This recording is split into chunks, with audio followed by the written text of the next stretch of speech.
নারী জাতিটা খুবই সম্মানের জিনিস। কারণ সে কখনো আপনার মা, কখনো আপনার বোন, কখনো আপনার স্ত্রী, আবার কখনো আপনার মেয়ে। তাই নারীকে সম্মান করবেন। হ্যালো গাইস, আসসালামু আলাইকুম। কেমন আছেন সবাই? আশা করি সবাই ভালো আছেন। আর এই যে সকাল সকাল উঠে আমি ছাতু খেলাম আজকে। সকালবেলা যেহেতু ও বাসায় ছিল না, সেজন্য আমি ছাতু দিয়ে আজকে নাস্তাটা সেরে নিলাম। আর এই ছাতুটা গ্রাম থেকে আমার মা পাঠাইছিল। তো এটা খেলে আমার পেটটা একেবারে ভরে যায়, খুবই ভালো লাগে। তো চিনি দিয়ে পানি দিয়ে মিশিয়ে সুন্দর করে এরকম করে খেয়ে নিলাম। আর এই যে দুপুরের রান্না আমি ইলিশ মাছ দিয়ে খিচুড়ি রান্না করব, তো মাছটাও কেটে নিলাম।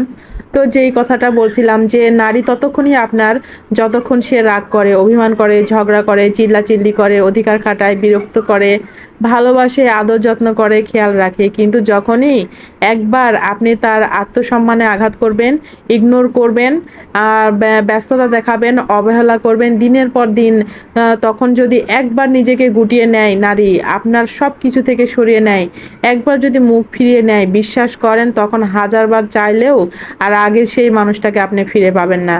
হাজার কান্না করেও ধরে রাখতে পারবেন না, আটকে রাখতে পারবেন না। তাই নারীকে সবসময় সম্মান করবেন, আর তাদেরকে রাগানোর চেষ্টা করবেন না। ওই যে কথায় বলে না, যে নারী খোপার মতো বেঁধে রাখতে পারে, সে নারী খোলা চুলের মতো ছেড়ে দিতেও পারে। নারী কিন্তু সব কিছুতেই অভ্যস্ত।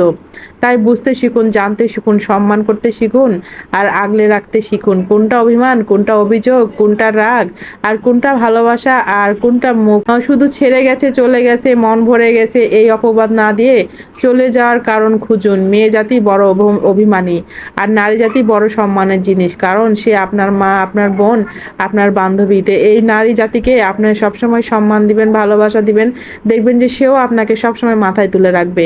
তো বৃষ্টির দিনে খিচুড়িটা রান্না করলাম, আর এত মজা হয়েছে। তো সবাই ভালো থাকেন, সুস্থ থাকেন। আল্লাহ হাফেজ।